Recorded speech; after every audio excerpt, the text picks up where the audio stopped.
It's that commitment to something bigger than yourself. It's the desire to go out and make a difference in the world and to make the world a better place. That's something that's uniquely American, and it's something that gives strength to our Army.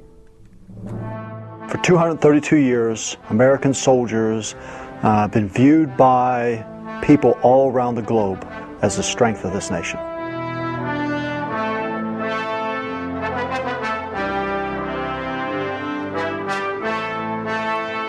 This flag that was presented to me by my soldiers was found crumpled up in the floorboard of my truck. You can see it has bloodstains, and the bloodstains are from myself and my gunner, Sergeant William Kinzer, who was killed that day.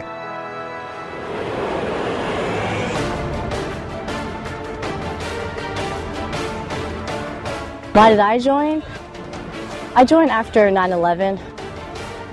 I'm from New York originally. 9/11 impacted me a lot. A lot of my family's there in Chinatown, right by the World Trade Center.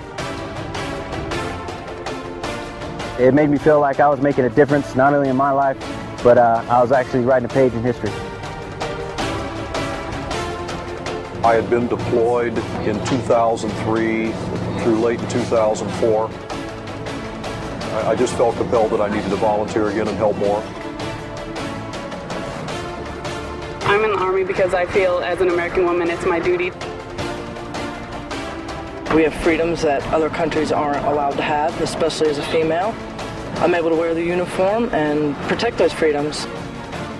Those who volunteer out of a sense of duty are the strength of the nation. Ronald Reagan once said, "Some people wake up every day of their life and wonder if they make a difference." I don't have that problem. I'm a soldier, and I make a difference every day.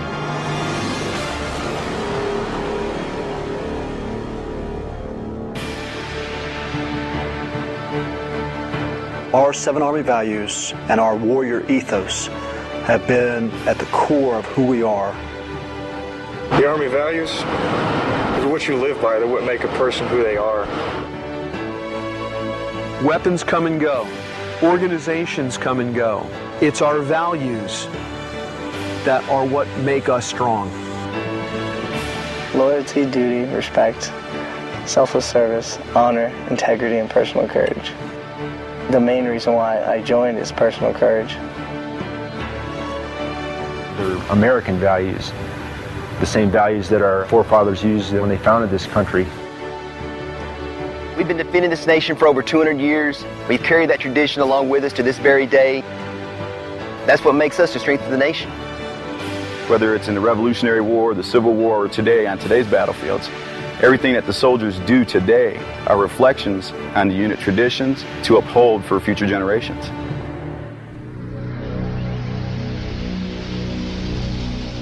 A bullet struck my M16, continued on striking me in the face.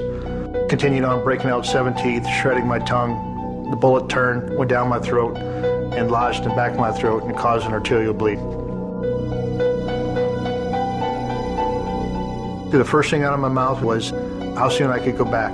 It wasn't a matter of if I could go back, but it was when I was going to go back to Iraq.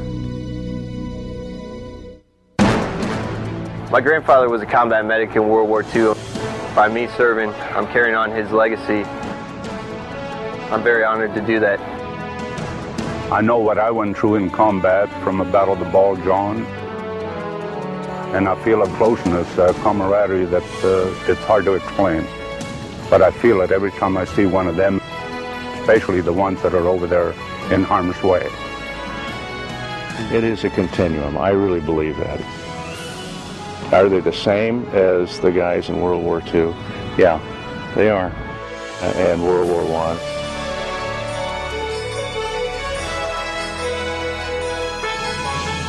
It's the same young men and women willing to step forward, leave their homes to protect their families and their communities. The recruits that come into the Army today, they come in the Army fully knowing that they're going to be put in harm's way. And I think that takes a tremendous amount of courage.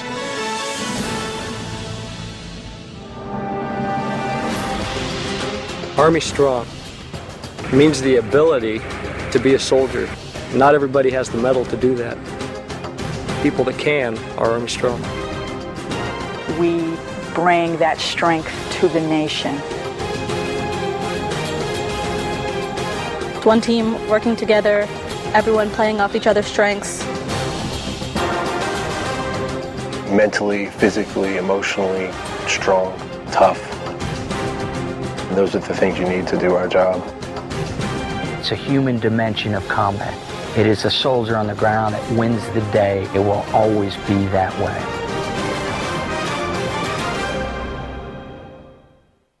The second time I was wounded was on 26 January of 2005.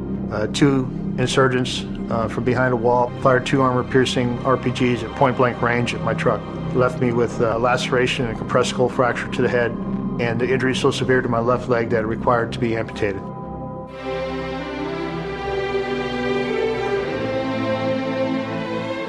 It's a special American that volunteers to serve in our military in time of war, and it's a special family that stands with him or her. It really is humbling to think about how our military families have responded to this extended conflict. The Army family includes soldiers, of course, their families, so their husbands and wives, sons and daughters, Army civilians, Army contractors. As an Army civilian, I feel just like a soldier without the uniform on. One team, one fight, it's what we say.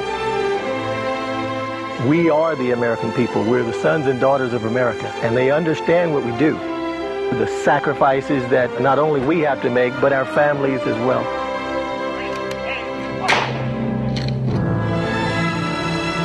That's where my son is, in Arlington Cemetery, Section 60. He was the first one killed in Iraq to be buried in Arlington Cemetery. Now my son has 9 members of the 75th Rangers with him.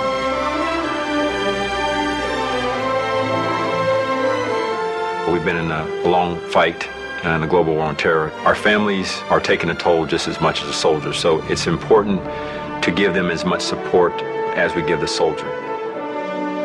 Probably been home about 28 months of the 5 years that we've been married. I don't think that the rest of America sees how much we help each other and how much we rely on each other to get through these deployments.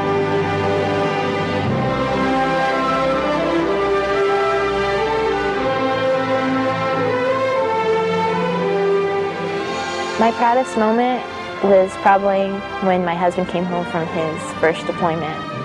I never felt so much admiration, so much joy, so much respect for him than I have ever in my life.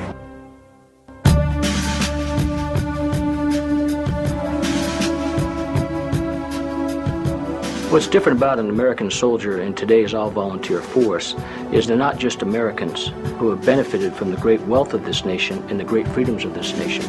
Our soldiers also step forward and say, this is worth it to defend. I will put my life on the line for this idea of America. These are the people that make our nation strong and are willing to do the ultimate sacrifice for us.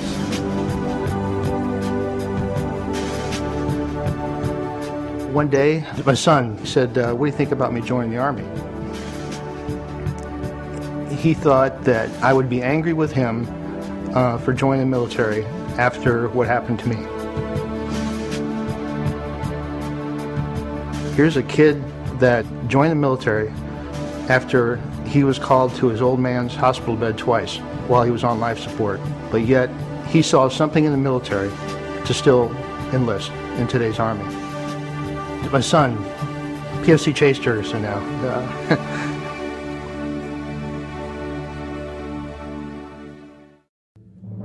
Over the next 20 years, we see potential out there for different conflicts.